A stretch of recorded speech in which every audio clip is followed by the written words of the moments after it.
It's only on or off. It's on or off.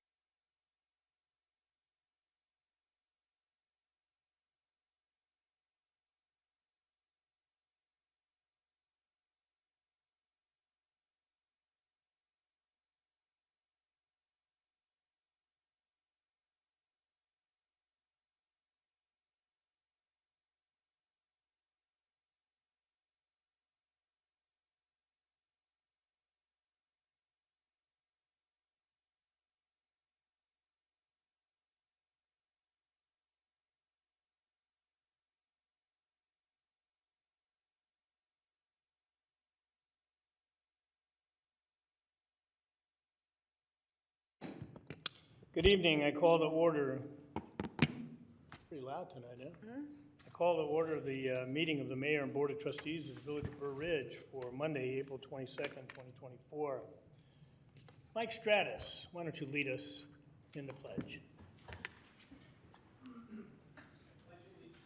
To the flag of the United States of America, and to the republic for which it stands, one nation, under God, indivisible, with liberty and justice for all. Thank you, Michael. Madam Clerk, roll call, please. Trustee Francis. Here. Trustee Schiappa. Here. Trustee Pavesa. Here. Trustee Snyder. Here. Trustee Matal. Here. Trustee Smith. Here. Mayor Grasso. Here. That takes us to item 3, presentations and public hearings. Tonight is the public hearing for the fiscal year 2025 budget. I call to order at 6:31 p.m. The public hearing for the budget. Evan? Thank you. So as part of state law under the Budget Act, we have to hold a public hearing to officially have the opportunity to approve the budget ordinance in 6A. This is an opportunity for public comment and any other discussion on the matter at this time. If there's none, it can be closed and we can move forward. Sure. First of all, let's start at the board level. Any comments from any of the trustees? Okay, the public. Is there any public comment on the 2025 budget? That would be fiscal year May 1st, 2024 to the end of April of 2025. Is there any public comment on the budget? Can I get a motion to close the public hearing on the fiscal year 2025 budget? So moved. Second. All in favor? Aye. Any opposed? The hearing, the public hearing on the fiscal year 2025 budget is closed. It takes us to the consent agenda. There's been a request to remove item 6E. The consent agenda. An item shall be removed from the consent agenda at the request of any one trustee or anyone present at the meeting. Those items marked with an asterisk are considered the consent agenda. A roll call shall be taken on the approval of the consent agenda and recorded in the minutes as an omnibus vote. If an item is removed from the consent agenda, it will be discussed by the board, opened for public comment, and voted upon during this meeting. 5 minutes. A, approval of regular board meeting of April 8, 2024. B, receive and file plan commission meeting of April 1, 2024. C, receive and file plan commission meeting of April 15, 2024. And D, receive and file economic development committee meeting of April 3, 2024. 6D, approval of an ordinance approving a variation from section 4J of the zoning ordinance to permit a fence in the corner side yard of a single-family residence, V01 2024, 15W 765 80th Street, LeConte. That will take us now to 8 considerations. D, approval of resignation notice of development technician Michael Wolfram. E, approval of vendor list dated April 8, 2024 for fiscal year 2024 in the amount of $95,728.01 for all funds, plus $219,027.20 for payroll periods ending March 30, 2024 for for a grand total of $314,755.21. And F, approval of vendor list dated April 22nd, 2024, for fiscal year 2024 in the amount of $175,122.69 for all funds, plus $231,708.08 for payroll periods ending April 13, 2024, for a grand total of $406,830.77. With that, can I get a motion to approve the following items on the consent agenda? 5A, B, C, and D, 6D, 8, D, E, and F. So moved. Second. Any discussion at the board level? Any discussion from the public? Roll call, please. Trustee Skiappa? Yes. Trustee Francis? Yes. Trustee Paveza? Yes. Trustee Matal? yes, Trustee Smith? Yes. 5-0. 5-0, the motion passes. Takes us to 6 ordinances. A, consideration of an ordinance adopting the budget for all corporate purposes of the Village of Burr Ridge, DuPage, and Cook Counties, Illinois, for the fiscal year commencing on May 1, 2024, and ending on April 30, 2025. Evan? Thank you, Mayor. So at this time, this is the last official step in the budget process that we've been undertaking for the past 6 months, both internally and at the board level. This budget ordinance approves an all-fund budget of about $30 million. No changes are to be accepted tonight. This is a very long and complicated ordinance. If the board has any direction regarding the future of this budget, we can certainly talk about that tonight. However, we do have our quarterly budget adjustments. We have one later on in this agenda meeting. We can certainly continue budget discussions during the forthcoming year. So very little else to say other than to consider and hopefully approve this tonight. And we will take any questions you may have. Thank you. Okay, first at the board level, any questions from any trustees? Trustee Skiappa. So in light of Governor Pritzker's tax relief on the grocery sales tax, I think it starts July 1 of this year. There's some talk of whether or not it'll be January 1, but yeah. Okay. Who knows? So we'll be missing that potential revenue here at the village. So that's something that I want to keep in mind, especially when we talk about the budget moving forward. We may have to, cut something out just to make up for that loss of revenue. I think we've discussed it, but thank you for Yeah. bringing it up again. We'll see if it actually, or how it gets passed. Obviously, I don't think the governor wouldn't have brought it up if he didn't think he had the votes, but I know there's getting some pushback. I mean, bottom line is it is a regressive tax, but without having a replacement for it for many municipalities, for us, it's going to be around $150,000 to $200,000 a year in any given year. Some municipalities have not only got serious grocery tax issues now to replace, but they've given tax benefits to companies to build large grocery stores. And now, so they've given the tax relief, and now they're going to not get the taxes. So there's some expectation that the governor and his staff will have to make some adjustments during the May session when the legislature meets. But thank you, Trustee Skiappa, for bringing that up, because we will plan for it as the year goes on, depending on how it's passed, and when it's effective. Okay. Any other comments from any trustees? Any comments from the public? This is on the budget. With that, can I get a motion to adopt the ordinance for the budget for all corporate purposes of the Village of Burr Ridge, DuPage, and Cook Counties, Illinois, for the fiscal year commencing May 1, 2024, and ending on April 30, 2025? So moved. Second. We have a motion, a second. Any more discussion at the board level? Any public comment? Roll call, please. Trustee Paveza? Yes. Trustee Francis? Yes. Trustee Skiappa? Yes. Trustee Matal? yes, Trustee Smith? Yes. 5-0. 5-0. For the record, Trustee Snyder could not be here. He's on business in Macedonia. He did inform me and Evan, but he has been in contact about the budget, and he's in favor of the budget also.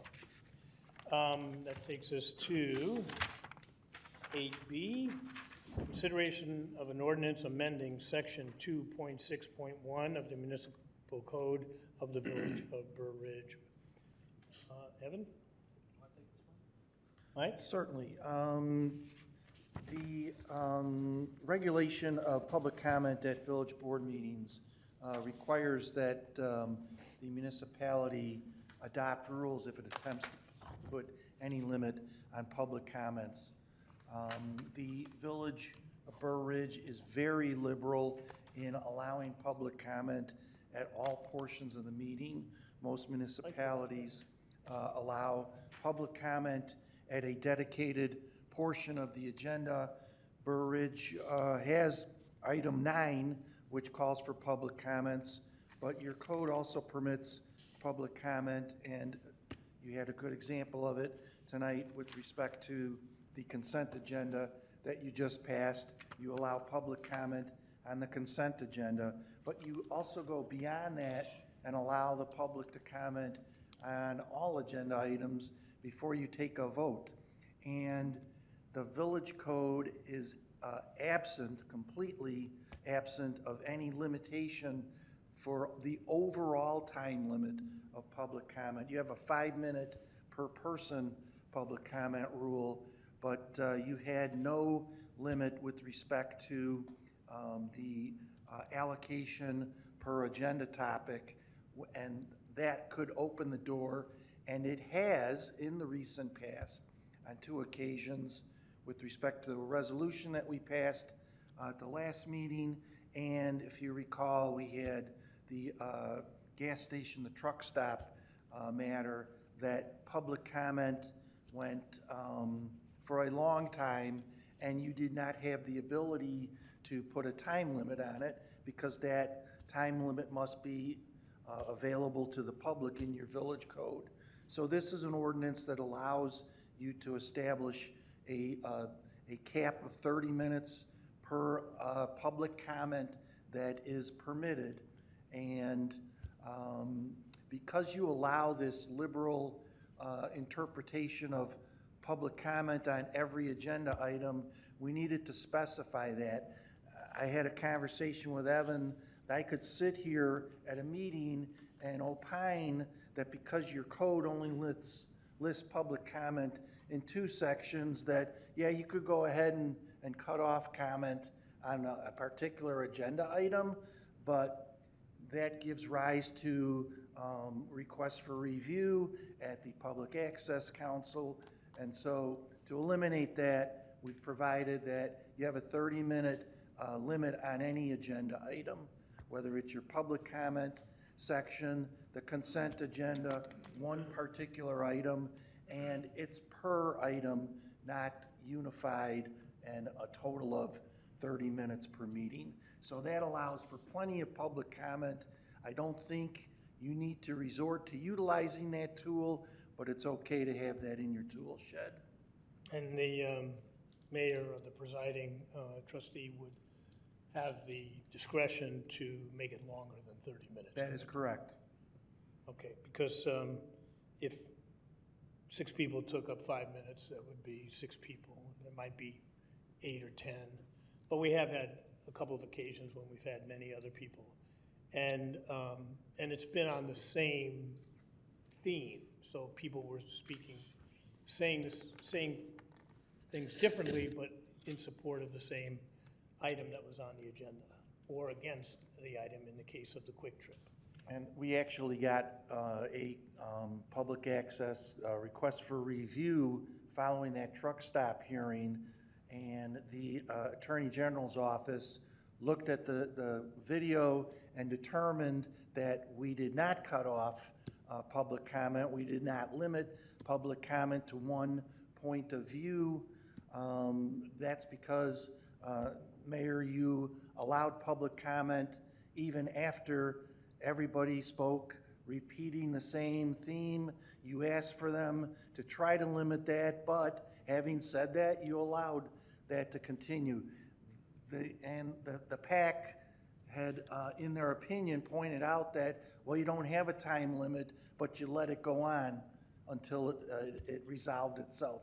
So looking back on it, we're establishing a time limit, so hopefully we don't get another request to review when you do utilize it.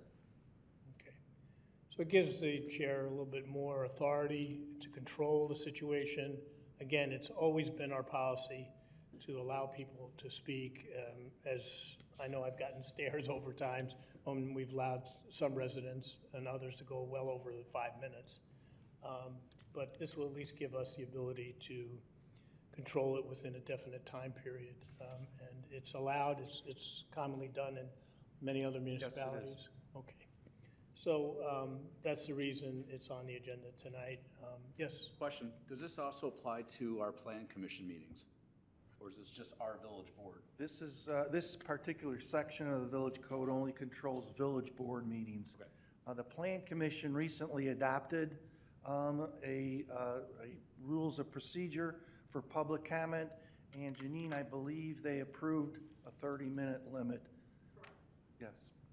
Thank you. In the same spirit. Okay, with that, yes?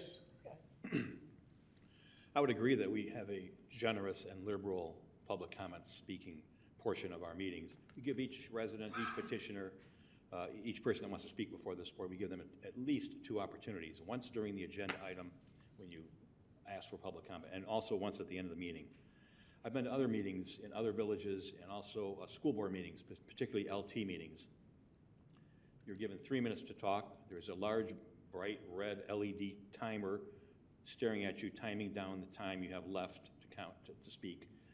It's quite annoying. If you run over, they cut you off, and they also limit the total amount of time that residents can speak. So we have a generous policy in place. We don't limit what our residents can say or how long they can say it, and we don't censor them on how long they can speak as well. So I fully support this. If it does become run-on, if it does become repetitive, if it does go into late hours, it gives the chair the authority to limit the discussion. I support this. Thank you. Anyone else?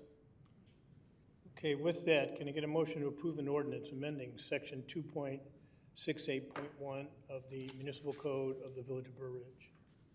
So moved. Second. We have a motion, a second. Any more discussion at the board level? Any public comment on this ordinance provision? Roll call, please. Trustee Smith? Yes. Trustee Francis? Yes. Trustee Skiappa? Yes. Trustee Pavesa? Yes. Trustee Matal? Yes. 5-0. 5-0, the motion passes. That takes us to 6C, consideration of an ordinance amending chapters 2 and 58 of the municipal code of the Village of Burr Ridge. Evan, you want this one? Thank you, Mayor. So very, very succinctly, in the budget that was just approved, there's the recreation of the Community Development Department. Looking through our municipal code, we found that the positions, the existing positions of Community Development Director and Director of Public Works really are not described accurately in the municipal code. In this section of the municipal code is where we actually establish the positions of those 2 positions and their respective duties. So as an example, right now in the current municipal code, the Community Development Director is also the village engineer. We have not operated under that type of arrangement for at least 30 years. And so this is simply a cleanup to assign the proper titles, the proper duties, and the like to both the Community Development Director and the Director of Public Works / village engineer position. This is just administrative cleanup. It does not change that both are ultimately appointed by the board. How they're appointed does not change pay ranges and anything like that. It simply is a cleanup to better describe job duties, for lack of a better word. I'll be here with questions. Does anyone have any questions of Evan on this? Okay, let's tee it up first. Can I get a motion to approve the ordinance amending chapters 2 and 58 of the municipal code of the Village of Burr Ridge? So moved. Second. We have a move-in to second. Any discussion at the board level? Any public comment on this ordinance change? Roll call, please. Trustee Skiappa? Yes. Trustee Matal? Yes. Trustee Smith? Yes. Trustee Francis? Yes. Trustee Pavesa? Yes. 5-0. That motion passes. That takes us to 6E. This was an item on the consent agenda. The petitioner asked that it be removed. I removed it, and so now it'll be open for public discussion. 6E, approval of an ordinance denying a variation from Section 4J of the zoning ordinance to permit a fence in the front yard and a fence less than 50% open. V01 2024, 15W 765 80th Street, LeConte. The petitioner here? Yes. Please identify yourself and speak at the microphone so that anybody else listening can hear you. My name is Tom Taylor. With Good me evening. is Colleen LeConte, the property owner with her husband, Matt. Also, John Walker, the original owner, the grandfather of Matt and Colleen. I apologize for mispronouncing your name. That's okay. That's why I made a mention of it. Could you please spell your last name? Laconte. My last name? Yeah. Taylor. I'm Colleen's dad. Colleen works, so I'm trying to help her out when she can't do it during the day.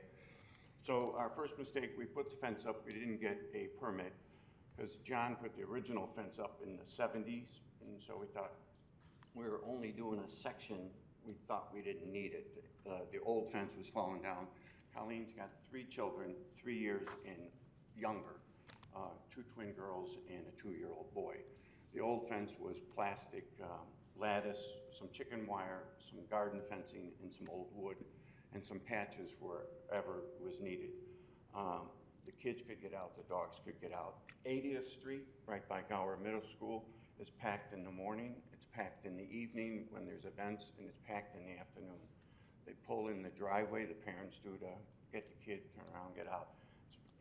We needed something to keep them in. The old fence was not gonna keep the kids in. We don't let them out there as free-range children, but kids, with twins, you gotta have eyes in the back of your head.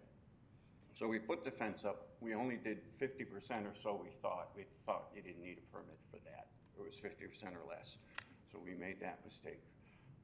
The ordinance is talking about spacing. It's supposed to be 50% spacing. We're 1.5 inches short on the slats. And you're supposed to be able to see the house. The house is on an incline, and I have some pictures here. I don't have enough, but you can see the view of the house, the backyard. You can see all the way to the neighbor's yard, into the neighbor's tree line. And you can see, if I can pass these out. Would you pass them? There's 4 different pictures in there. Thank you. I only have 3 packets.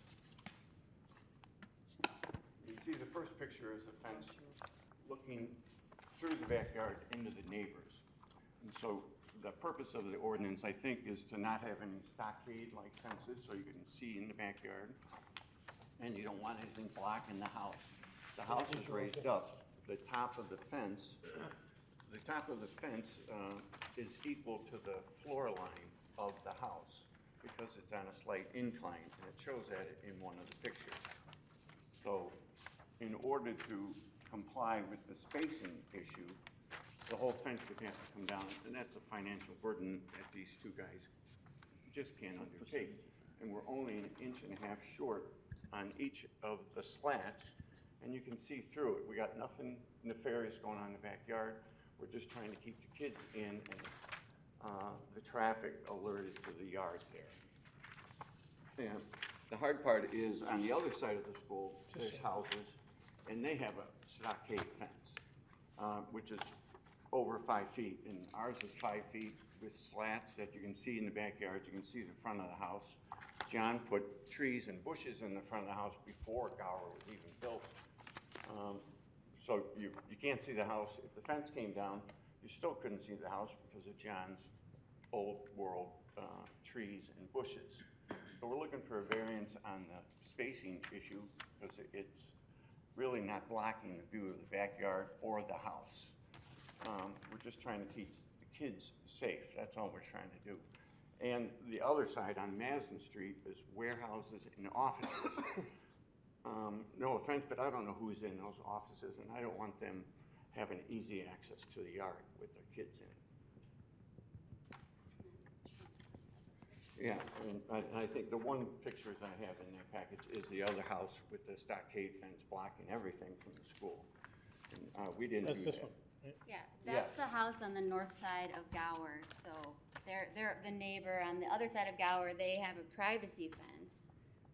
And we're just asking for a little bit of space, we're not asking for this full privacy like they have.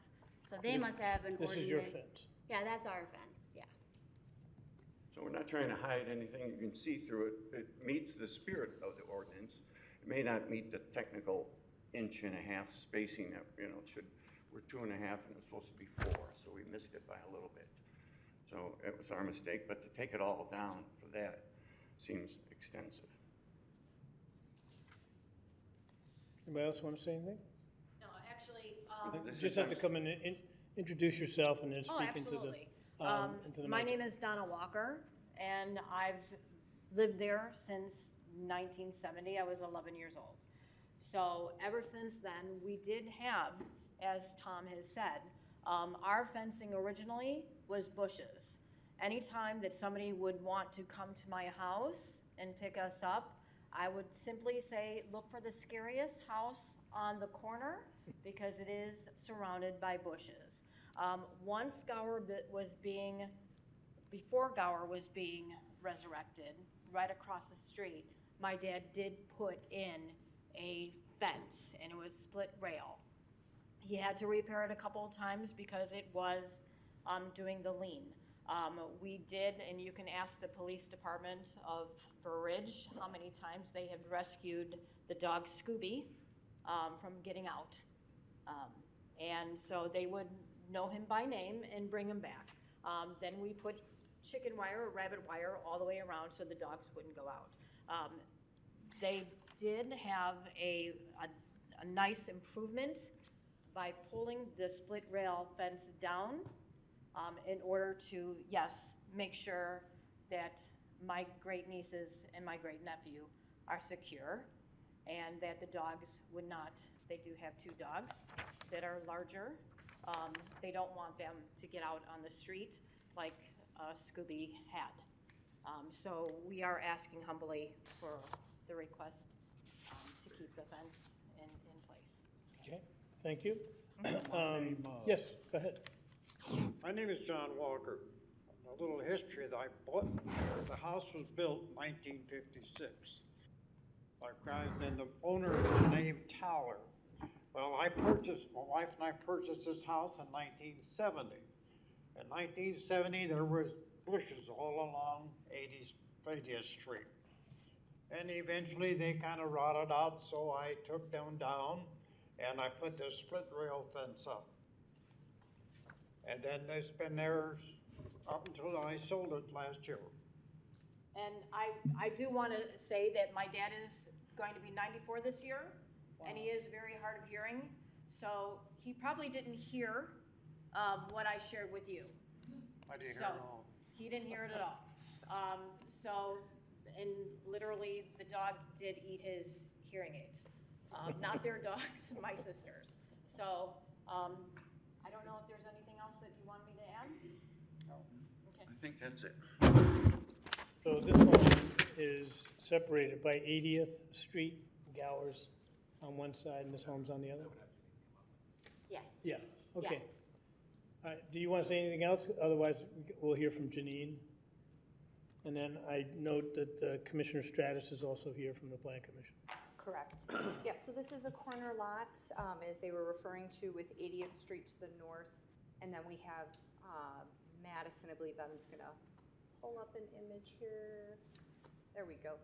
So we have Madison Street over there to the west, and then on the north side, we have 80th Street where we have Gower. Okay, and this red line is where that would be their, quote, front yard, and that's where they would like to have the fence? So currently, we would constitute the front yard as Madison Street. The corner side yard is 80th Street. The Plan Commission unanimously approved, and the board just tonight adopted that ordinance to allow the fence along 80th, where Gower School is, because they did feel that that was a unique situation. The commission did not approve, they voted 3-2 to approve, so the motion failed for the fence that is closest to Madison Street. However, they unanimously denied the 50% open provision. And Janine, just for me, please, what is the front now? What is the front The street? front would be Madison Street. Why don't we Okay. why don't we define the backyard? Yes. A second ago? Correct, yeah, so the fence would, yeah, right where Evan's cursor is there, so on the far eastern wall, the fence cannot be closer to Madison Street than that far eastern wall. So And I'm you can gonna- see that it I'm extends gonna in draw a that second red box area. here. But basically, that is the backyard as the plan commission is letting them do it, if I understand it correctly. That's correct, I'm yes. So sorry, they so are this- letting them encroach closer to Gower than they would normally be That's the house. permitted. So that's the house, and this is where the plan commission says they can have a fence, and everything to the west of that is what is being denied by the plan commission recommendation. Including the 50% open, So less that- than 50%. That red line with the X's to the west, kind of underneath where it says existing fence, would not be permitted if the ordinances tonight were approved to deny the variations. They are asking for relief to say we want it in the front yard beyond the back wall. Do I have that right? Correct, and then less than 50% open. Okay. Evan, could you please show where the zoning ordinance allows the fence? And can you then show the relief that they've already been given? So I'm just generically gonna do it.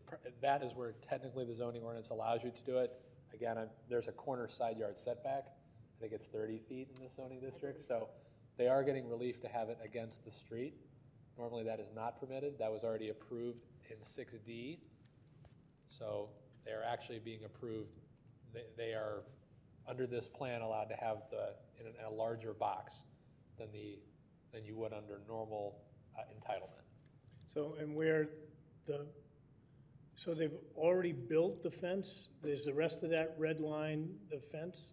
Correct, yeah, the red line Okay. indicates the fence. And could they landscape it?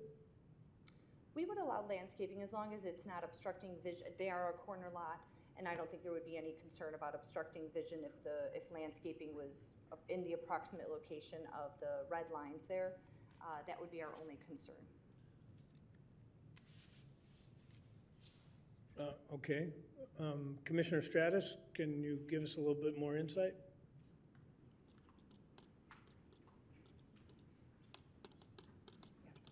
Good evening. Good evening. I can't give much more insight. Evan and Janine have done a good job of conveying the sentiment of the Planning Commission. We were all in unanimity on the 50%, and we saw it as a concession to give them the setback relief on 80th Street because of the school and the activities. But if we approve what the Plan Commission denied, if we vote to deny the relief, they have to take down the fence that they were allowed to build? No, they weren't allowed to build it. They put it up without a permit. Oh, Put it up without a No, permit. but in the location that Let's make sure we know the facts. 6D. So I could clarify, so it is a wooden fence. So what we have had people do who have done this in the past in violation, they have to just take off the boards and respace the boards on the fence. So we would have, if they only have if they have a 4-inch board with a 3-inch opening, they have to pop off boards to ensure that there is at least a 4-inch opening, so the boards have to be respaced on the fence. All right, So the and the- entirety of the fence would not have to come down, boards would have to move. Okay, and what is the purpose of the spacing, so that they can be seen through?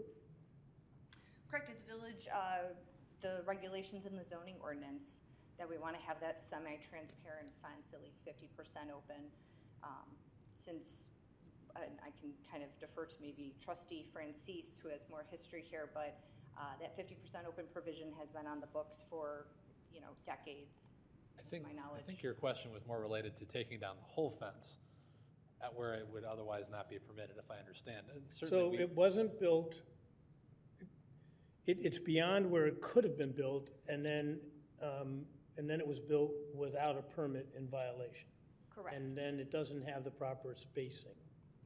Correct. Okay, so if we let and just let me, I'll let everybody talk, as Mike said before, we let everybody speak. Because I'm just trying to get up to speed. So, right now, if we go along with what the Plan Commission decided, what's the impact on the resident? So the portion of the fence that, Evan has that up on the screen there, so the portion of the fence that extends in alongside the house there on the northern side would have to come down. The remainder of the fence that is not 50% open, those boards would have to be respaced to be 50% open. Okay, but I didn't say it correctly maybe, but they will have to take the fence down. They can't just move boards. Correct, for that portion that is right And then alongside the house. Part that's been allowed, they still have to move boards. They would have to move boards, correct. But they would be permitted to have it closer to 80th Street than would otherwise be allowed. All right, and they couldn't have a fence closer to their home along 80th? Yeah, Could- but only could- to could the it L rear, in? only to the rear Into the blue area? part of the Yeah, in building. the blue area, they can't have any fence. Not by entitlement, they need a variation to build any fence Okay. in the blue area. And there was a fence in that location historically. However, when you take down that old non-conforming fence, you're not allowed to put it back in that Right. space. You can't, once you remove a fence that does not meet standards, any new structure has to meet today's standards. For example, this fence, which is completely closed, it's there because it's been there a long time, right? But if they were to take this down, they couldn't put it back up. Right. Correct, yes, so Couldn't put a any, new solid fence up. correct. Is that Burr Ridge? Hmm? Is that house in Burr Ridge? Yeah, it's a house next door. This school. Excuse me, I have a couple other comments real quick. Sure. First of all, the 50% see-through, that's probably in every community within 10 miles of us. That's a universal standard that's been around for 25 years. I was not present at the planning commission. I let my comments be known to the planning commissioners, so I didn't get to ask whether they had a fence contractor install their fence. Yes. He did, and he didn't know that there was a permit requirement? I'm sure. Come on up, come on. Yeah. Come closer to the Yeah, microphone. yes. Yeah, I'm what sure- Mike, Mike is also a lawyer, and so Yeah, I'm he's sure- wondering why the contractor I'm sure he did. won't take responsibility for this. I'm sure he did. It was a matter of time because Colleen and Matt moved in with the kids. The fence was falling apart. We had to get somebody, a guy came out and said, okay, I can do that. And they said, have you talked to the village? And we thought, well, it's less than 50% of the fence that we're replacing. We should be okay because the fence was already there. And we were just trying to put a newer one to keep everybody in. And the spacing, sure, that makes sense possibly in a neighborhood, but on one side, we have a school looking in, and the other side, we have warehouses looking in. So it's not a typical situation at all. Yeah. My question wasn't directed pejoratively. I just was gonna suggest maybe you could go to your fence installer and say you made a mistake, you should come back and Right. repair the mistake. That was my whole purpose. of Yeah, I asking. mean, the contractor should have at least known better. And To- you know what they're gonna say. Well, it's a conundrum. Any comments? Through the fence. Yeah, Question for the petitioner. So if the fence were to be relocated out of the front yard to behind the rear building line, would you still be able to keep your children inside and keep them safe? Yes. Okay, thank you. But with the 50% spacing, I don't know. The 50% spacing, opening that up, I'm not sure. Well, how wide are the slats? They're- 4 It's inches. 4-inch 4 inches? slats. So there'd be a 4-inch space? I don't think a child can fit through a 4-inch space. No, probably not. Probably not, or even a 5-inch space for Again, that the matter. purpose is to But- see through, Just- and you can see through the fence. Well, but again, this is part of the ordinance, the 50, there's two issues here. One is where the fence is located, and two, the openings, the spacing between the slats. It's less than 50% open. That's been on the books since the 70s, when my parents put their fence in their yard, and then replaced it with another fence of the same style to keep their dog in. So we can move the front part, it's just the spacing, you say you don't have to take the fence down, but you have to take out every single board. And reapply them, so that's taking the And fence down. hope they don't break. No, yeah. it's not taking the fence And down, if- because the fence isn't, I'm speaking, excuse me. Sure. Please don't speak when I'm speaking. You don't have to take the posts down, you don't have to take the horizontal pieces down, you just take the slats down and relocate them to 50% spacing. It's been done before. Are they installed with staples, screws, or nails? The slats? Nails. Nails? Okay, they can come out. It's, this is not the village's, village didn't create this problem. By not getting a permit, you created the problem. You could have picked up the phone and made one simple phone call or sent a simple one-sentence email to the village, do I need a fence permit? And this all we wouldn't be here talking about this, but you didn't, that didn't happen. And so, Because we're just humans and we just are well, doing our best in a difficult time, but okay, we're just looking for some, relief. this would be But tremendously precedent-setting, allowing a fence that is less than 50% open. We've stuck by this rule for 40-plus years, and then because a petitioner comes in and puts a fence in a front yard, we've denied that numerous times. When people come in to talk to the village about fences before they apply for a permit, it's been discouraged forever. We would open up a huge can of worms here for all the other residents we've denied. So I can't support this. Excuse me, I don't think anyone is trying to argue or dispute the ordinances. Certainly, the person that put the fence up should have gone and gotten the permits. That is 101. Now that it is done, we just need to find a resolution that is going to help the homeowner and to abide by the ordinances that is set forth for the village. Can I go up and point at something Sure, on the screen? Just to, We might have a pointer for you, but go ahead. oh, no, I'll just go up there. Sure.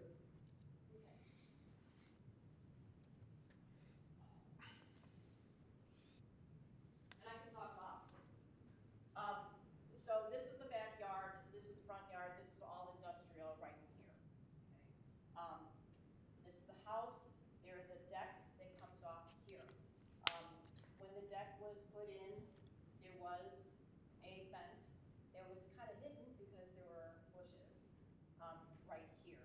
The fence has been moved to be in line with the house currently. So I'm wondering, because right now we have a walkway here. So is there, can you, please, if we had it to the edge of the deck where it was, would that be sufficient so that when the entrance is for the gate, then there's a little bit of space here so that it is not cut off from the deck, because the deck entrance is right here.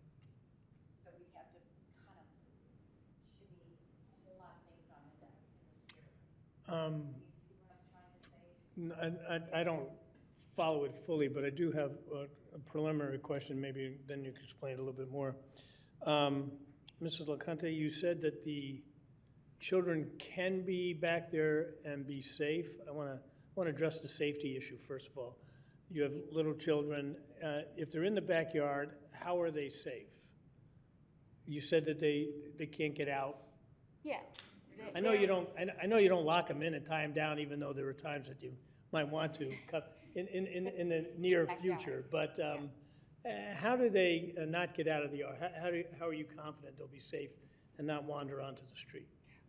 Because there's a tall fence and it's enough closed in that But there's can no they gates that they can Can they get to open. They can't go- Madison? How are they? If they're in the backyard, There's how a- do they get to Can they get to There's a Madison? fence there, Okay. yeah.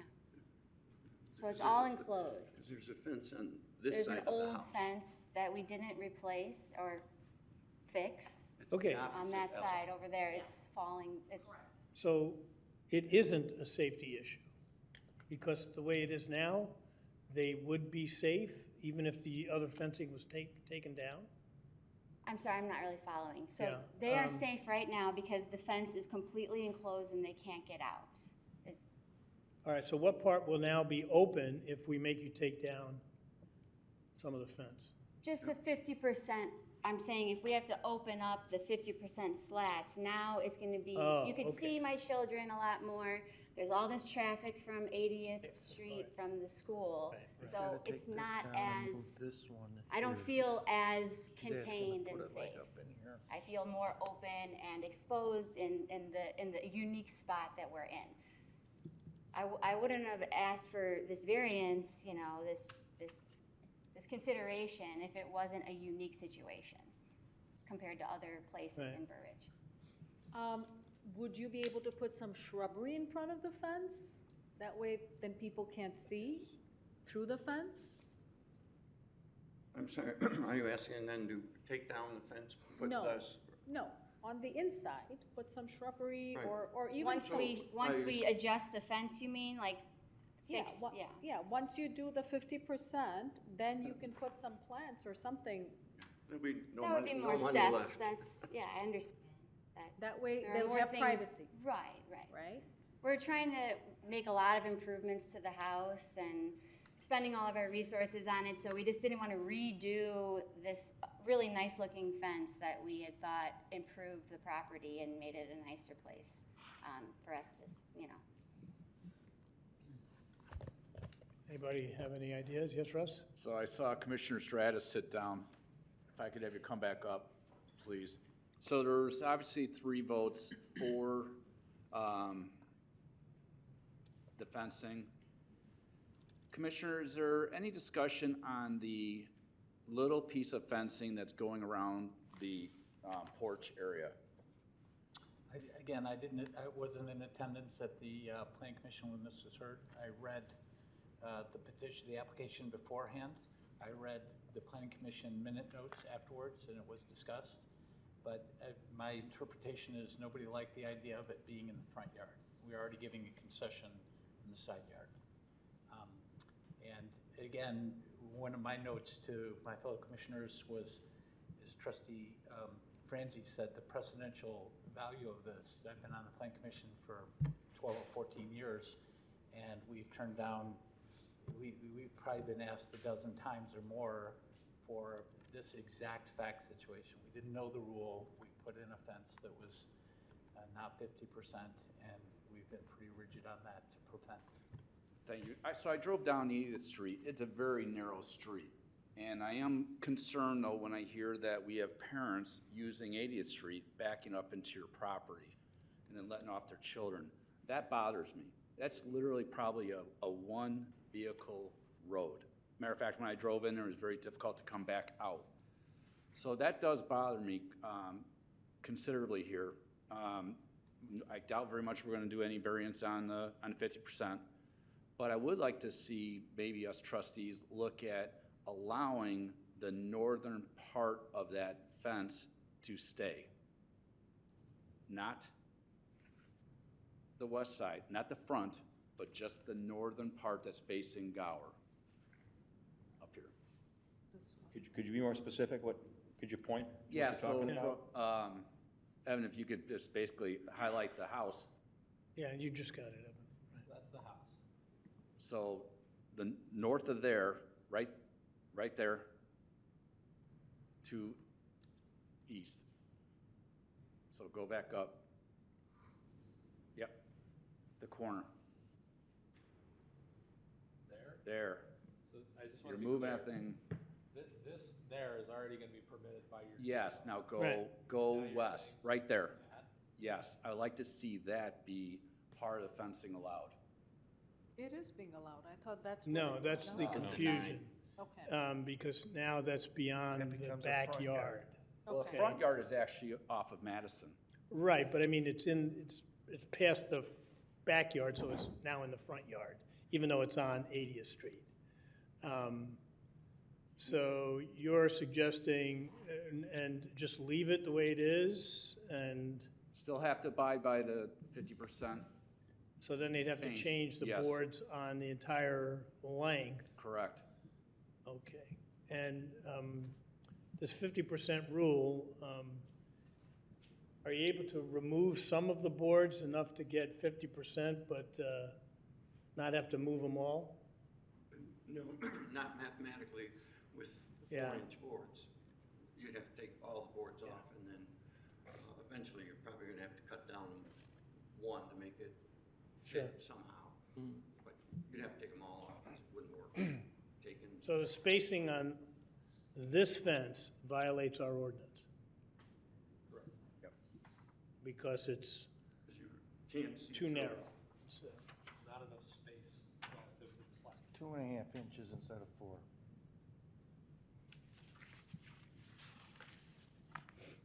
So, Mayor, can I ask Trustee Smith where the cross section of that fence would be towards the house in your analysis? It would be the northwest corners, that's where the fence would start, right there. Right, that's the That's fence where it that is. runs along 80th Street. 80th. But Yep. where, let's say a parallel to Madison, where would that start? Because they need to close off this yard. It's closed off here. It's closed off back it is there. closed off. You're gonna have that still remain as that section? Yes. Okay. It wasn't clear. Thank you. If possible. And the fence on the other side of the house that's in the front yard, does that stay? No. Has to This come one out has too? to come out. So this would. That so comes now- out. No, this one. Oh, that one's still grandfathered in. Okay, that's grandfathered in. Yes. So that's how it's sealed off in the That's how back. it will be sealed. That, Okay. under the proposal, this would come down. That would all stay up. Yes. Right, This is already fine There. back here. Yep. It's legal as of the 6D vote. the other one's There'd be a- grandfathered in. There'd be a patio fence there. And That's this there one now. stays. Right, I'm just trying This to. one stays. And that's the, Right here. No vote Wait a on second, mine. what we passed is that whole fence. You have passed their ability to build a fence in that box based on this plan. Okay. You have not And granted they the have right to remove If- what's in the side yard. If you were to uphold the plan commission's recommendation, Yeah. sorry, my mic is not on. If you were to uphold the plan commission's recommendation, this fence in the black Yes? can remain, Yeah. provided they fix the slatting issue. I think that's not in debate. All this fence has to come down. has to come down Okay. in Okay. totality. That's the Then, basics of it. And go ahead, they- when you're done. you want that side yard for what purpose? You want that fenced in for what purpose? Sir? That's, if I may, Yes? this right here.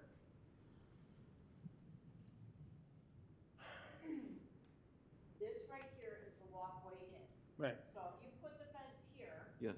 or you put the fence here, we have a deck right here that's been there forever and a day, and you can't get to that deck. Why can't you put a gate in? Just put a gate on the fence. on the deck. Well, how do you access the deck? Because this is already, there's one entrance right here. Yep. There's one entrance to the deck here, but one here. So if we had One and then the other one. this fence, as you had said, that black box, and we could go to the edge of that deck where it was originally at 50%, I think that would make all the difference in the world. Taking this down and moving this back to here. Is that something that you all would But then it'd still be a fence in the front yard, by definition. not, this would be here. The house would still Well, be here. so, cost being a factor, and that's probably why you're here now. What about, taking down the fence is cheaper than moving it, all the slats, I think.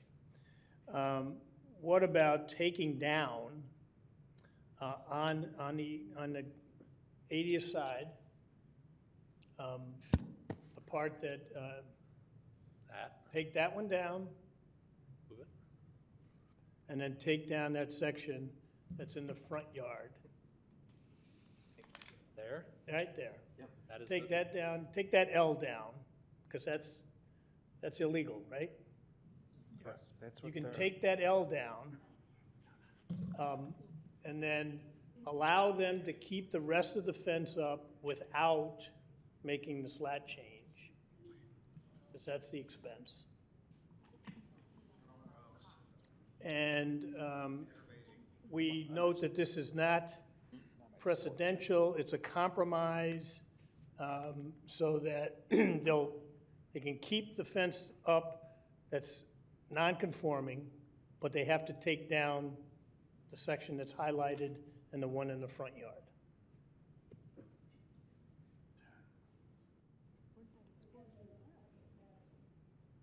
Well, then you'll have to deal with the patio the way you have to deal with the patio. But there's got to be some pain here, because the equity here is that you violated the ordinance, you could have easily checked, and you have a contractor that's not stepping up either, who should have known. And in fact, I'd like to know who the contractor is, because then we'll make sure maybe he's watched a little bit more if he puts something in, because he should know what our rules are. Because as Trustee Francis noted and Commissioner Stratus noted, that 50% rule is not unique to Burr Ridge. That's a common standard. So I'm hearing you about the cost. I'm here, but this way the children are still safe in the backyard because of the non-conforming fence that's still allowed to stay. But you pay the price of having to take down what's in the front yard, and you'll have to deal with the deck entrance, which you should want to enter more so from the house to begin with, which of course you can, I'm sure. Yes. So the fact that the entrance you're talking about is external, so you'll have to deal with that another way. And so, and we note in the record and in the minutes, if anybody is going to go try to cite this later on, that it's because of the very narrow street, it's because it's across from a school on one side and industrial on the front of the house is on, facing an industrial area. So I don't see this being too much of a precedent setter, and it's a compromise under the circumstances, with a little pain from the village side in giving a variance and some pain on the residents' side. How is that?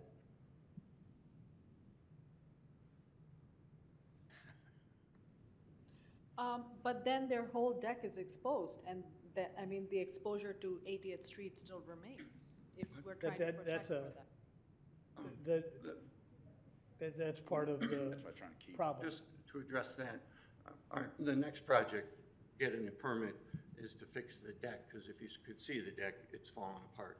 That's the next project, but we'll know to get a permit on that one. But the deck is coming down next. So they'll engineer that the way they want to, Okay. with a permit. Yes. Okay. So that's my suggestion as a compromise with a well-noted record, that this is not a precedent. If that's okay. I mean, that's my suggestion. 5 of you make the decision.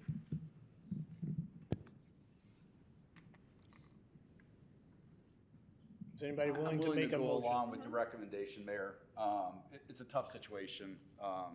I think if we get the homeowner to, bring down the fencing on the north side This and part, the left, west side, I would follow along with your recommendation. We need a motion and a second, and then a vote. I'll make the motion to approve the ordinance that Variance. variance that will cross out the less than 50% of open fencing with the removal of the north west portion of the fencing and the front yard fencing. I'm going to clarify that if I may, Yeah. just for the record. So you are basically, Janine, follow along with me here just to make sure we're writing this right. You are saying that they cannot keep a fence there. Correct. So they cannot have a fence in the corner side yard, beyond the rear wall, or in the front yard. And you think that the findings of fact should state that there is a good faith variation to be had in those regards, and staff should amend the findings of fact to reflect that. Because findings of fact are ultimately what you're approving when you approve an ordinance. And so the motion, in my opinion, should be that you amend the findings of fact to state that you think that there is a hardship that we need to overcome to allow that in that area. That is correct. Both, yeah. Both, exactly. Do you need any issues with what I just said? Okay. Thank you. Do I have a second? Second. I have a motion and a second. Any comment at the board level? Yes. If we approve this, we're sending a message to our residents and to our contractors that serve our residents that it's okay to violate our ordinances and come in and ask for forgiveness later. It's okay to do what you want with your property and come in and ask for forgiveness. I don't see a hardship with the land in allowing any of this. There's no hardship with the land. Yes, it is busy. It's on 80th Street, narrow street. Yes, it's across the street from a school, and yes, it's on Madison. But natural vegetation could be planted. Shrubs, trees, bushes could be planted to provide proper screening of a fence that's greater than 50% open. Self-imposed hardship, in my opinion, and it sends the wrong message. Anyone else? Also, we were never given the cost. The cost was never investigated, what it would cost this resident to bring this fence into compliance either. We're only guessing, speculating as to what it might cost. Thank you. What's the span distance of that fence that would remain in the backyard on the 80th Street?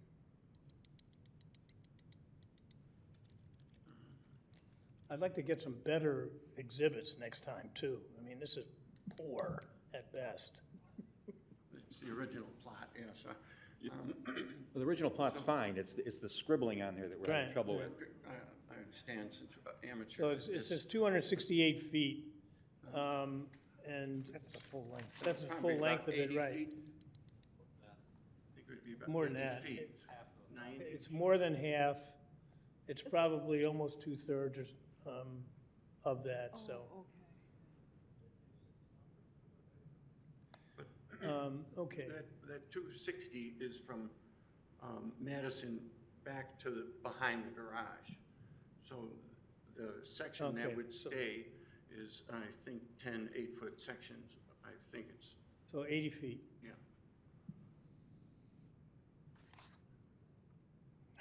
Okay, any other comments at the board level? Yes, Tony? I think I heard an operative word, should, that the fence should meet.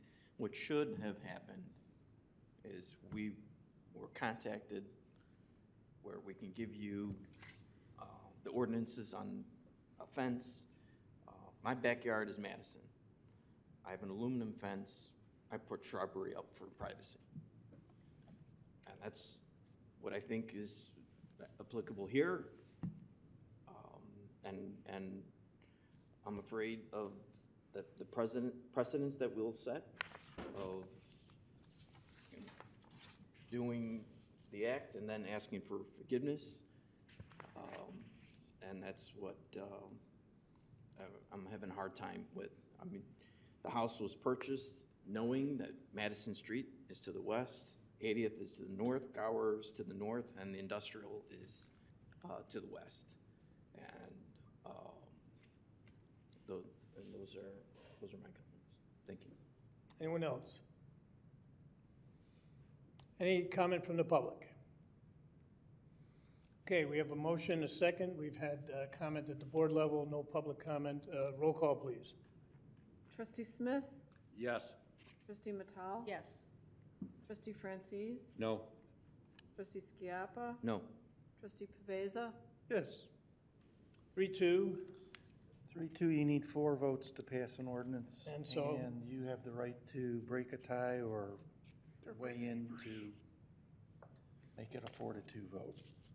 This is an opportunity for you to vote under these circumstances. Right, and this is actually a historic time, because from May of 2005 until January of 2013. And from May of 2019 to this moment, I have never voted on a substantive issue before the board. And I will vote yes under the circumstances. So that passes. I'm sure that ordinance is going to be modified to reflect the vote, Evan, and the, I've never written Grasso on an ordinance, so we'll see. But yes, it will otherwise. no, not just that change.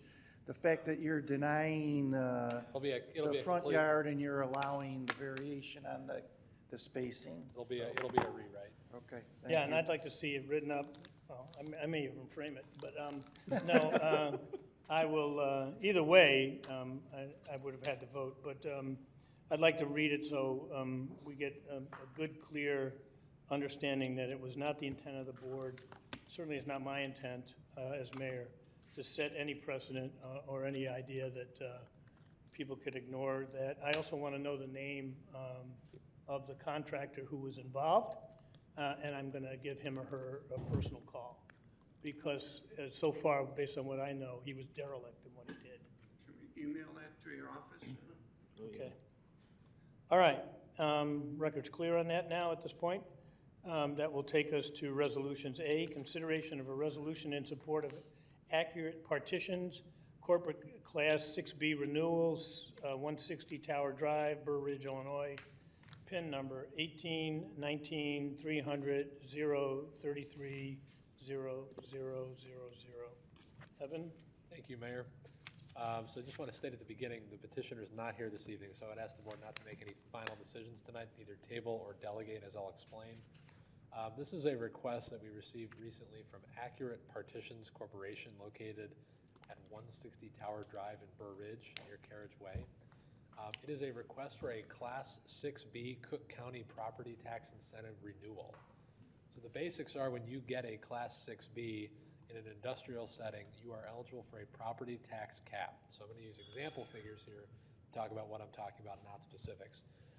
So when you normally pay property taxes, you would pay 100 widgets, $100 for your property tax. Under the 6B Cook County system, that would be reduced by half in the first 5 years, 25% in the next 5 years, and 10% in the out years, 3 more years.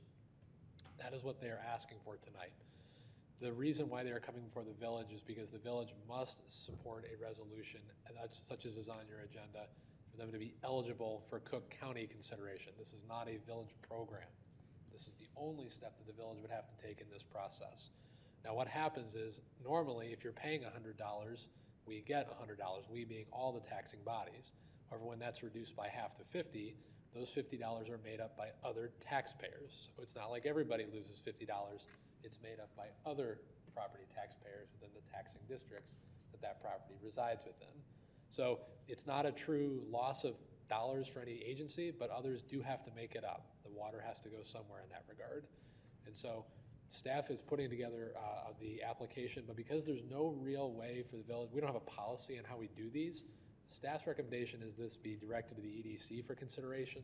Trustee Schiappa and Smith, our chair and vice chair on that committee, to gather more facts on this case. We get so few of these. We've only had 4 in 30 years, and they're very different from when we get from A to B and to C and the like. So I would ask the board not to approve or disapprove this tonight, but rather to send this to the EDC with the direction to provide a recommendation, as well as an opportunity for us to establish better policies and procedures about how we do this in the future, just because there isn't a policy about how we have extra village, extrajudicial requests like this come in the future. So that's my recommendation tonight. Right, and I think that's a good recommendation. I'd like to just comment a little further on this. I don't know the particular facts in this situation, but there's a reason there's a time limit put on these 6Bs. And I would hope that I'm in favor of sending it to the EDC, and I would hope that the EDC would pass a protocol that would make it a pretty high barrier to have the village want to support an extension. It's one thing if we support an original application, which I think that also has to happen.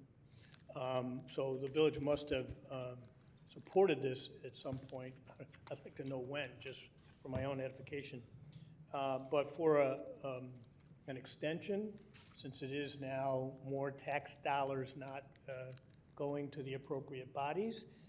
I would hope that we would make the bar substantial to get an extension. So with that, can I get a motion to refer item 7A to the EDC? So moved. Second. We have a motion, a second, all in favor? Aye. Any opposed? Oh, I'm sorry. Question? Will the history of this previous request be given to the EDC as well? History? Yes. All this history prior to this? Just this or all 6Bs? Just this. Yes, of course. Okay, a lot of fact-finding to do.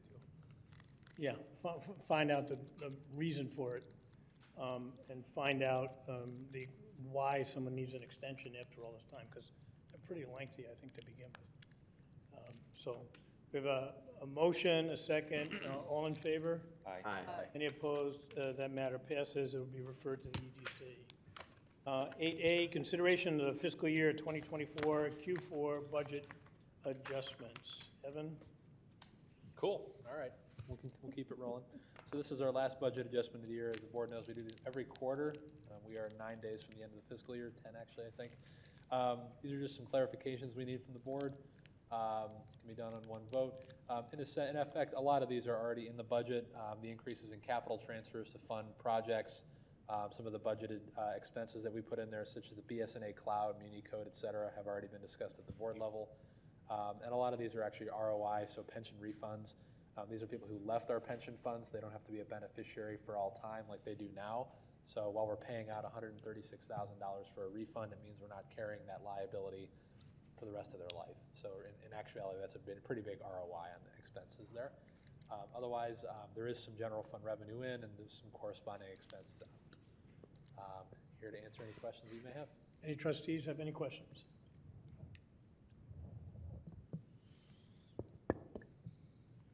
Any comments from the public? Any questions? Okay. Can I get a motion to approve the budget adjustments for the fiscal year 2024 Q4? So moved. Second. Any further comment? Any public comment? Roll call, please. Trustee Smith? Yes. Trustee Skiappa? Yes. Trustee Paveza? Yes.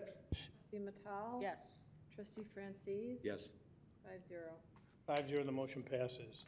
Takes us to 8B, consideration of award of contracts for the Elm Street Culvert Project to Abbey Paving and Seal Coating Company, Inc. of Aurora, Illinois, in the amount of $939,889.25, and for construction engineering services to Hampton, Lenzini, and Renwick, Inc. of Elgin, Illinois, in the amount of $99,263.59. David? Good Thank you, evening. Mayor. Thank you, trustees. This is as much a consideration to proceed to the next step as it is gratitude to the Stormwater Committee for their hard work and persistence in bringing this to fruition. Of course, the Stormwater Committee chaired by Trustee Francis, attended by Trustee Paveza. Again, that brought us over the years to this point. So backing up again, on the next slide, a little bit about the Elm Street culvert. This is just south of Elm School. It's an elliptical metal pipe, corrugated metal pipe, and it's deteriorating. And we'll get to that point next in a couple slides down. But again, this conveys the 63rd Street ditch underneath Elm Street. We don't know how old this thing is, but it is certainly to a point of deterioration. On the next slide, this was presented to the Stormwater Committee back in 2020. The purpose of this project is to try to alleviate this. Elm Street floods a few times a year, the water builds up. This frequently requires us to close down Elm Street. On the next slide then, the reason that happens is because the 63rd Street ditch is a regional water course. It's not just Burr Ridge, it's not just our neighborhoods and our backyards, but it really does convey this 3.7 square miles of watershed spanning back to Willowbrook, Darien, and Clarendon Hills, all coming to that point on Elm Street. So that's a huge area that really is draining through that small metal pipe. So it's really outmoded because of the kind of drainage area that you see here. So back to the history on this one. Over the years, this has come to highlight because back in October 2017, the project further south on County Line Road by Deer Path. When that metal pipe failed, we were pumping and engineering and building the thing to replace it over an entire year. So after November 2018, when that project was done, the Stormwater Committee identified that there were other metal pipes that could fail that were also at high risk. And the Elm Street one, being close to the school, having the road closed, being outmoded and failing, rose to the top of the list. So they budgeted for the study, and then in June 2020, in the midst of the pandemic, we had a virtual meeting, a special meeting of the Stormwater Committee, again chaired by Trustee Franzese. We invited adjacent neighbors, residents from the area, upstream and downstream, and they ultimately selected one that, better than the improvement, but just by a marginal amount, just slightly better, to build a box culvert only 10 feet wide, 5 feet high.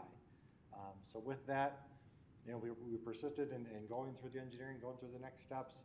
Then, after the pandemic was receding, we had congressionally directed spending that became available to some of our committee congressmen. So we applied. And we didn't just apply for the smallest, we applied for the ultimate improvement. A year later, we got that good news that we got that funding. So in March 22, we were awarded the project from Representative Caston, a grant for a significant amount, again, to build the ultimate improvement. DuPage County contributed another $50,000. So this was now proceeding with a double 12-foot by 5-foot box culvert. More than double the size of what we originally proposed. A fact that was then celebrated at Elm School later that month with Senator Tammy Duckworth. Now, 2 years later, we've been fully permitted by the U.S. Army Corps of Engineers, the Kane DuPage Soil Water Conservation District, DuPage County Stormwater, just a slew of engineering and permitting that was required to get to this point.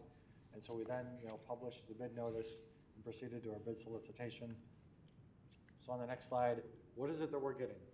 This was presented 2 years ago, and this is kind of what we've been working on ever since. It's that double 12-foot by 5-foot box culvert.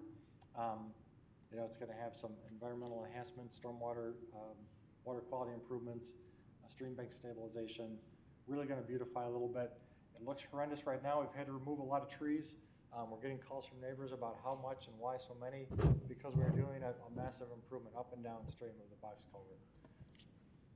So now to wrap it up, here we are with on the next slide then, the bid opening results. On April 11th, we conducted the bid opening. There were several contractors that picked up bids. These 3 submitted. We were fortunate to get a low corrected bid total of $939,889 from Abbey Paving. Our capital improvement fund budget included $930,000 toward this project, so we're only about 1.1% higher than that capital fund budget. So our request tonight is to proceed with the contract award for construction, recommending that we continue with the engineering services contract all along that has got us to this point, that we then proceed on a schedule that in May, ComEd has to relocate, they're gonna go underground, NICOR has to relocate in June, they've gotta go underground. We'll start construction shortly after that, relocating our water main, and then starting construction on the stream bank improvements and the culvert. We are probably going to overlap because of some delays. Elm School starting again in August. We're going to sit down with our contractor and look at where we can tighten up schedule or what that would look like, and then we'll sit down with Elm School and the neighbors and let them know what they have come in more precisely. So with that. Okay, David, any questions from any of the trustees? David, how long is this supposed to take? Should be 3 months. We should substantially open. We might have some more off-street work after that point, plantings and other punch list kinds of items that should take a few more months after. Abby's bill, Abbey Paving's bill bid is $940,000. Martin was almost 1.4. Alliance Contractors almost 1.7. Pretty big difference. Are we confident, that is to say, are you confident in Abbey Paving's bid that we're not going to get requests for change orders? Our consultant that helped in developing the bid specs did a lot of reference checking on Abbey Paving, and they've done a lot of concrete work, so they're satisfied with how this is going to proceed and that they have the capability to continue with the work. Okay. Also, note that we received how much in federal funding? A 900 number? We received 785,000. I'm sorry, from seven hundred Congressman Caston. 785,000. The staff knew to pursue this. I was at a function recently where Representative Caston, who was his office and he were instrumental in getting us this money, noted to the various mayors that were there that people aren't asking. So, did we get it because we asked? In part, the answer I think is yes. But it's because of our good staff, again, knowing to ask. It sounds kind of fundamental, but apparently this doesn't happen a lot of places, and our staff knows to do this, that we got such a, not only the size of it, but we were now able to do the bigger culvert, right? The wider opening. So kudos to the staff once again. We're only as good really as our staff. So thank you, Evan. Thank you, David. And finally, a big thank you to Representative Caston's office for the way they worked with us, and Senator Duckworth, who also participated and came to the ceremony specifically for this. So good all the way around. So Kent, with that, can I get a motion to award the contract for the Elm Street Culvert Project to Abbey Paving and Seal Coating Company, Inc. of Aurora, Illinois, in the amount of $939,889.25, and for construction engineering services to Hampton, Lenzini, and Renwick, Inc. of Elgin, Illinois, in the amount of $99,263.59. So moved. Second. Any other comment from the board? Any public comment? Roll call, please. Trustee Francis? Yes. Trustee Skiappa? Yes. Trustee Paveza? Yes. Trustee Matal? Yes. Trustee Smith? Yes. 5-0. 5-0, the motion passes. Takes us to 8C, consideration of appointment of Janine Farrell as Community Development Director. Evan, why don't you give us a little history? All right. So for many years, really as long as the village has been around, they've required that department heads be confirmed by the board. For many years, we had a community development department with an appointed community development director, Mr. Pollock. That went away about 2018, 19, I forget the exact timing, but we combined it with admin, and then we later combined it with public works. And in the budget, which you approved earlier this evening, we reestablished the community development department due to its growing services, programming, and the like. And so we need a director. So I'm asking you formally to appoint Ms. Farrell to the role of community development director on the department head basis. She runs a division right now within a department, and so is hired under those terms. But as of May 1st, 2024, my recommendation and request is to endorse Ms. Farrell to that role, and you make that vote. I appreciate it. Okay, any questions from the board? This isn't going to add staff. It isn't going to add cost to the budget. Just want the public to know. Correct, yes. But it does. Advise and consent. Be a motion to advise and consent It's a motion to advise and consent to her appointment. to her appointment, then I can make the appointment. Okay. Thank you. All right, so can I get a motion to appoint for advice? To advise and consent to your appointment. To the mayor to appoint Janine Farrell as Community Development Director. Moved. Do we have a motion and a second? Okay. By acclamation. Yes. All in favor? Aye. Any opposed? That passes. Congratulations, Janine. Yes? Discussion? Yes, of course. This comes at a critical time, recreating the Community Development Department and reappointing a department head in that department with the upcoming CNH properties and the TCF properties. So I fully support this. I think it's what we had in the past. It worked well, and I think it's going to work again equally as well. Thank you. I think that's appropriate. Yep. Okay, that will now take us to public comment. Is there any public comment? No public comment? Okay, Ken. Good one. Who wants to go first?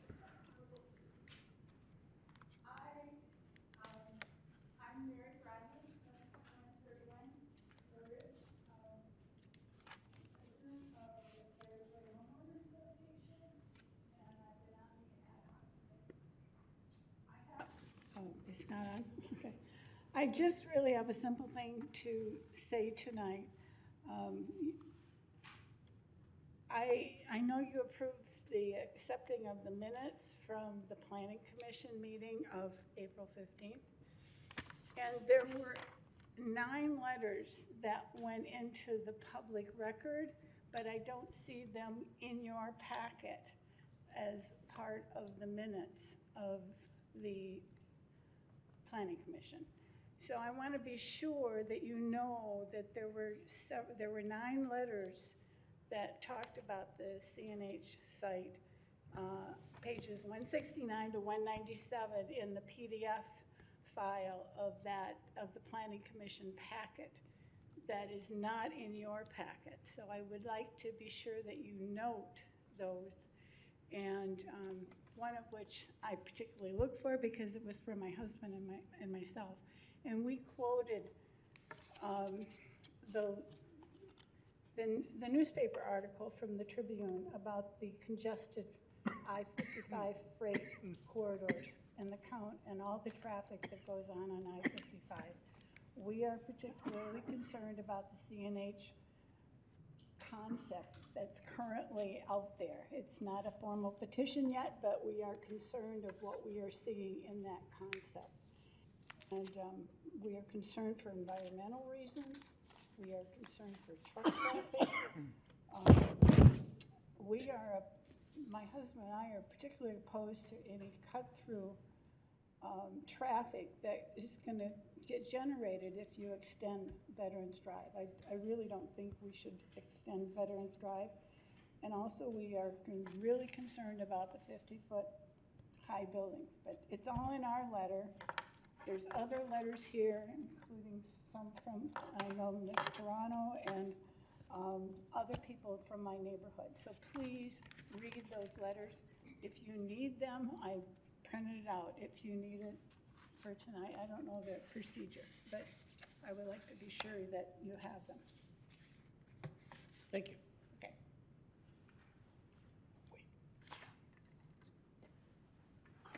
Thank you, Mr. Mayor, members of the board. My name is Steve Patterson, also of Carriageway. I'm at 134 Surrey Lane. Was here about a month ago. I'm sorry, could you say your name again? It's Steve Patterson. 134 Surrey Lane in Carriageway, sorry. About a month ago, I was here and I mentioned that we were talking to the various members of Carriageway, and I think I called it a survey. So I'm kind of showing my face again just to make sure it's clear that we didn't put together any kind of a scientific survey. What I did was start calling people, going door to door, just kind of generally taking their opinion. And right now, out of 82 homes, 64 people have responded to queries. And of the 64, 63 oppose the CNH project. And it's really based on just the number of trucks. The minute they see 300 additional truck trips per day, it doesn't matter what else you say, they're not in support of the project. Some of you might know that I was on the ad hoc committee. I still am on the ad hoc committee, which apparently is going to be meeting again in a few weeks. It was interesting on the 15th during the bridge presentation that there was some discussion about how potentially the project that they proposed kind of complies with what the ad hoc committee had concluded late in 2023 and earlier in 2024. I don't think anybody in the room on the 15th who was part of the ad hoc committee would say that what Bridge has proposed kind of complies with what the ad hoc committee was recommending. They simply wouldn't.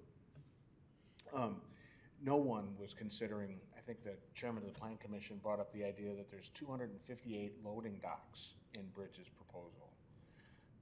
The 50-foot height of those buildings is really tailor-made for warehousing and distribution rather than light industrial. The idea that Veterans will be converted into a through street that dumps its traffic from the development into the High Grove development, which isn't really set up for that kind of traffic capacity, that's troubling. And as Mary said, it would lead to cut-throughs. I live in Carriageway. If I need to go to the Walgreens at Plainfield and Madison, I'm not going to drive all the way up to Plainfield. I'm going to take Veterans all the way through to High Grove, cut across to Madison through there, and get to the Walgreens that way. it's just gonna add more traffic. My assumption is that the traffic study doesn't really kind of consider what will happen if you connect veterans all the way through in terms of local traffic that then goes through. And the last thing that I brought up on the 15th to the Plan Commission was just this idea that Harvester, International Harvester, owned all the land around this particular property. International Harvester and to some degree CNH have all benefited from the research and assembly zoning. But they've also been the key player in selling off all the land around this property, encircling this property with uses that might not be compatible with kind of more heavy or intense industrial uses. And for them to come back in with an industrial user like Bridge, they can call it light industrial, but they've got 258 loading docks on that property. And from what I can see, living behind Loyola with the Tower Drive light industrial and knowing about the High Grove light industrial, what they're proposing, it doesn't mimic those light industrial projects. It's different. It's significantly different. And Bridge has a history of building very big warehouse and distribution properties. Just raising these up, the real reason I'm here is really to kind of just make sure it's clear. We haven't yet put together a scientific study. I know Mary and Lisa, the Fieldstone and the carriageway groups, we will do that. But right now what I've been presenting is a canvas or a straw poll where we're just talking to people in the neighborhood. And again, the minute you bring up that their traffic study says 300 additional truck trips per day, it's an immediate no. Thank you. Thank you. Anyone else? Last but certainly not least.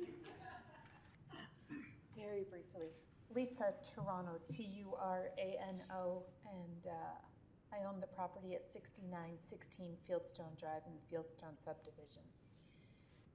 I am an attorney by discipline, and my career is based on a document written in 1775 and 76, the Constitution. A lot of people will say the American Constitution is outdated, but we've never rewritten it. We continue to rely on a document over 250 years old. So I'm going to ask the board to again review the comprehensive plan written by a board, much like yourselves, in 1999. That comprehensive plan specifically refers to the Burr Ridge Corporate Park and identifies it, if I'm not mistaken, loosely quoting it, as the single most important development decision this village will ever make.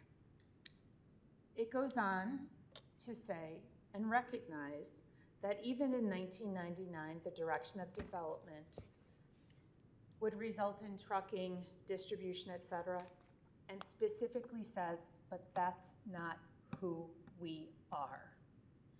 The comprehensive plan of 1999 specifically says the ideal development for the CNH property or the Burr Ridge Corporate Park would be office development. Whether it's office development or not, I point out that 1999 is much more recent than 1776. I would suggest we go back and look at it and trust those of our village representatives who sat in your seats just 25 years ago. Let's rely on their expertise. Let's, at best, review their suggestions. And if there's going to be a change to the suggestions that were made as recently as 25 years ago, let's not make them haphazardly, but as the ad hoc committee had suggested, let's engage a third-party urban planning organization that could come in, advise and direct the Plan Commission as well as the village on what would best serve the village. Thank you. Mayor, can I make one very fast? Yeah, first, trustee, Francis may have wanted to say something. My question was answered. Thank you. Okay. I just wanted to note, and I'm certainly not trying to take anything away, the corporate park is the downtown. Sorry. I just want to make sure that you're aware of that. I'm not trying to affirm or deny anything. Just noting that for the record. Sorry, thanks. Yep, okay, and we normally don't speak to public comment, though I may say something in my own remarks. Okay, is there any more public comment? All right, that takes us to 10, reports and communications. Anita? All right. So we're all getting excited about Armed Forces Day on May 17th. It will be at the Village Center, not the Village Hall. This time, we're going to do a different, slightly different event, which is catering more towards the kids because we want to involve the younger generation. There will be the Jack Shaw's Patriot Award. We will have the Western Suburbs Concert Band. It will be very kid-friendly. We will have letter writing to the troops. We will have a kiddie train. We will have Uncle Sam on stilts, old-fashioned popcorn, blue snow cones, and visiting booths for the local charities. So please tell your friends, neighbors to bring kids because it's important to teach the kids and have them enjoy these experiences. And then get ready for the concert series, which will start on June 6th, every Thursday, 5 to 7. Thank you. Thank you.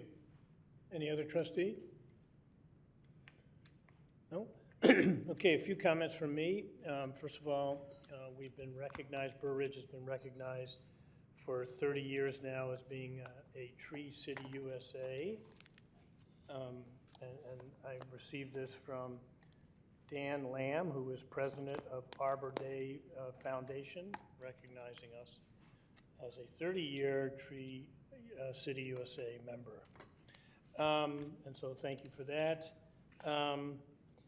Second, as part of Armed Forces Day, which is Friday, it's the 17th, on the 18th in the morning, there's going to be a ceremony for those who, maybe a little bit more somber ceremony, but a ceremony at the Veterans Memorial. I am out of, my son is graduating from law school at that very day and time, so I can't make it, but our Mayor Pro Tem, I understand will. Yes. Okay, so that's something else that I hope it continues to get added, because I get focusing it on the downtown, but at Veterans Memorial was put here for a reason. So let's have something there too. And then finally, between meetings, as I said I would, I appointed Paul Lopez, Erica Webb, and Eris Halikius to the CNH Ad Hoc Committee and appointed Jerry Sweeney as the new chair. Jerry and I, whom I know, spoke or communicated, and I don't recall sometimes when I text people or speak to people, but he is out of town right now, but as soon as he gets back, he's going to schedule a meeting in early May. And it is my full intent, and I can tell you, the board's full intent to air everything out. The Village Center, when it was built, was on 22 acres. CNH occupies about 100 to 110 acres. So this is about 5 times as important as the Village Center was, and the Village Center was the most important development ever that I've been around for, even for as long as Al's been around, I think. And so we fully intend to listen to everything and hope to make a very informed decision when we're called upon to do that. And so we appreciate people coming and giving us their points of view. I might suggest that, Evan, if you can make those 9 letters available to the board, that would be helpful. And anything that's in the comprehensive plan, is the last one that we did 1999? A full redo is 1999. There have been some sub areas which have brought forward, such as the downtown German church. But yes, fully 1999. Okay, anything pertinent to that area of the town, please circulate it to the trustees and myself, okay? Absolutely. All right, that will take us into May, and so the next meeting is May 13th at 6:30. Can I get a motion to adjourn? So moved. Second. All in favor? Aye. We're adjourned.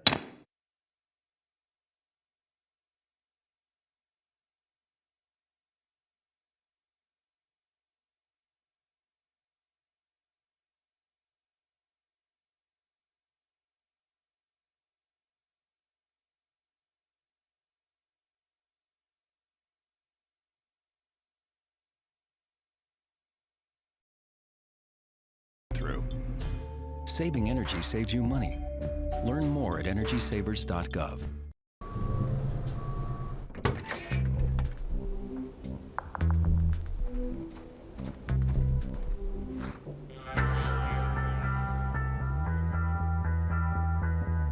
When you throw away money on wasted electricity,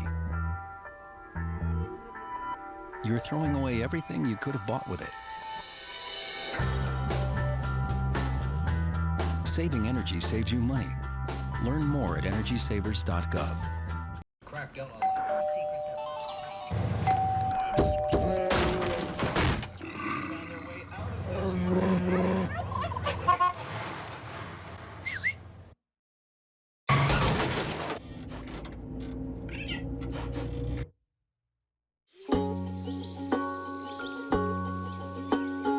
Getting closer to nature can get you closer to your family. Go to discovertheforest.org.